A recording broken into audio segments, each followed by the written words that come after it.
Ikaze ukurikiye GNB TV muri mwanya n'umwanya w'amakuru. Turagushimira ko subscribe, like, share and comment.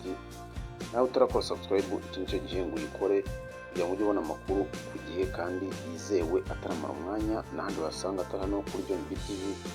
Umunota ku munota tuba dufite amakuru mashyashya watarewe n'inzobere zacu zitandukanye n'itsinda rinini rifatanya na GNB TV mu busanzwe. Murakoze, reka dutangiye amakuru yacu dutangire hano mu Rwanda.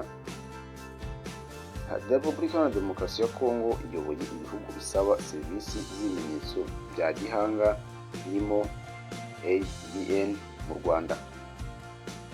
Ikigo cy'u Rwanda cy'ibimenyetso bishingiye ku bumenyi n'ubuhanga bikoreshwa mu butabera, Rwanda Forensic Institute, yatangaje ko gikomeje gutera imbere muri serivisi itanga, aho kuri ubu n'ibihugu bitandukanye biyobowe na Repubulika Iharanira Demokarasi ya Kongo bikomeje kuza kugishakamo serivisi.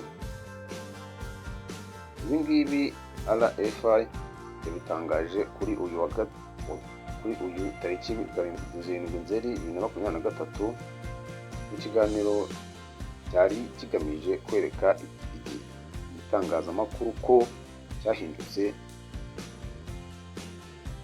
muri uyu mwanya, kikava kuba laboratwari gusa ahubwo kikaguka kikaba ikigo kigira uruhare no mu bindi bikorwa kitarebaga birimo n'ubushakashatsi bwagutse.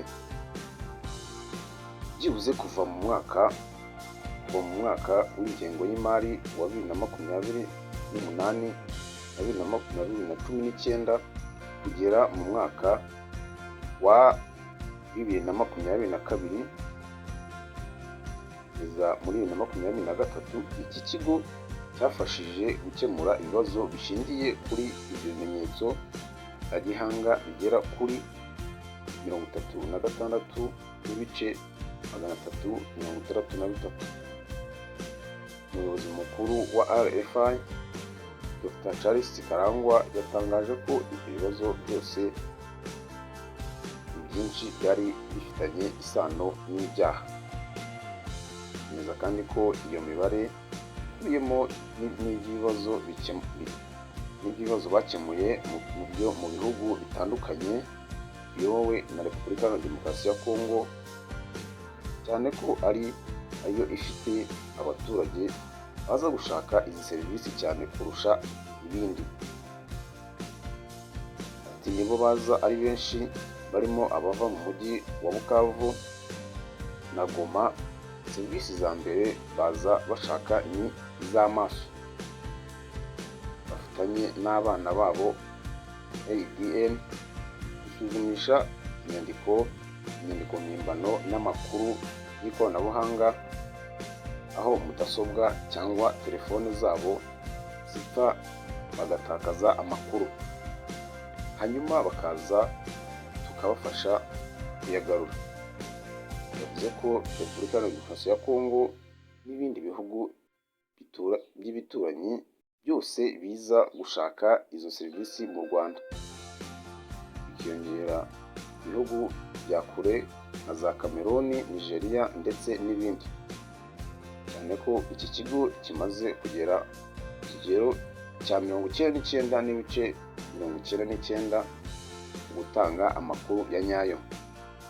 RFI ifite laboratwari zigera kuri 12 zitanga uruhurirane rwa serivisi zitandukanye, zirimo gupima uturemangingo ndangasano ADN, guhangana n'ibyakwangiriza umubiri, gutahura ibisasu n'izindi.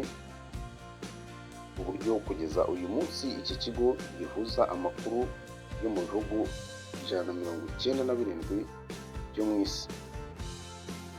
Ku bijyanye no gupima ADN, Dr. Karangwa yavuze ko iki kigo kimaze gutera imbere mu buryo bufatika, aho nko ku munsi bashobora kwakira abantu bari hagati y'1080 ishaka izo serivisi. Muri abo barimo abaza gushaka gupimisha abana bagamije gutandukana, ibibazo bizanwa n'inkiko n'abandi baba baje ku giti cyabo nk'abajya muri Amerika kuko icyo cyemezo bagisabwa baba bagisabwa n'abandi.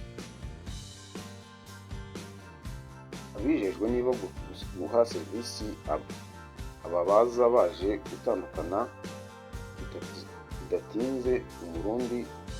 bidateza umurindi gusenyuka k'umuryango nyarwanda. Dr Karangwa yavuze ko akenshi batamenya impamvu umuntu aje gupimisha umwana we, gusa iyo bamenye ko ari ugutandukana bafite itsinda ribanza kubaganiriza, bakabasobanurira ingaruka bishobora gutera mu muryango. Bifashishije raporo y'urwego rw'ubucamanza mu Rwanda yerekana ko mu mwaka wa 2022 na 2023 inkiko z'u Rwanda zemeje gatanya za burundu zigera kuri 375 zatanzwe ku bashakanye yemewe n'amategeko. Yerekanye ko imibare y'abatana bigizwemo uruhare na ADN ari mike cyane ku buryo bigoye cyane kubihuza n'ibibazo umuryango nyarwanda uhanganye nabyo. Uku kuva kuri RF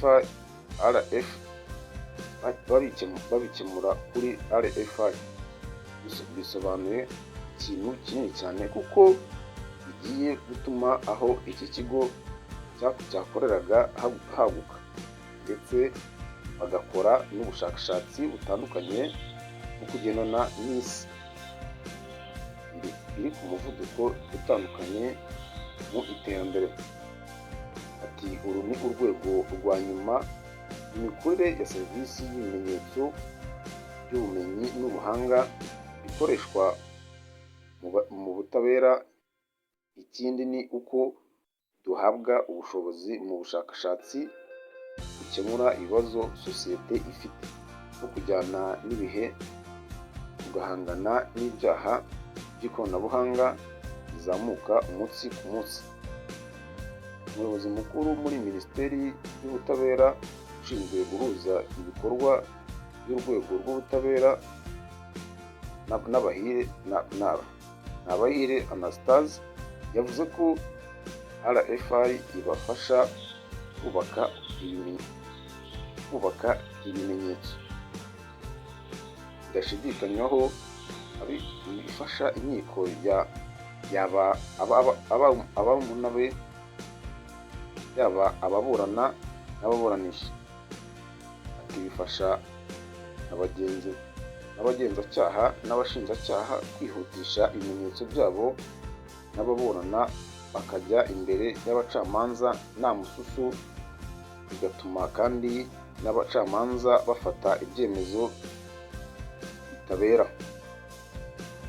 Iminsi iri imbere RFI irateganya imishinga itandukanye irimo guteza imbere ikoranabuhanga ryo gupima ADN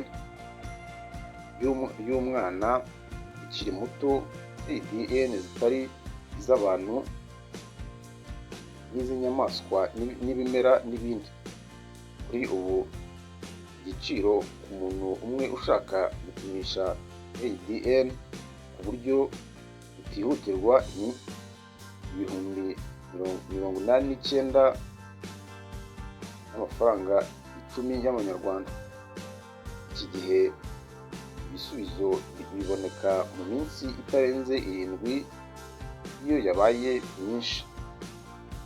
Ibyo byihutirwa ushaka kubona ibisubizo mu masaha 24 ku muntu umwe ni ibihumbi 142 n'amafaranga 645.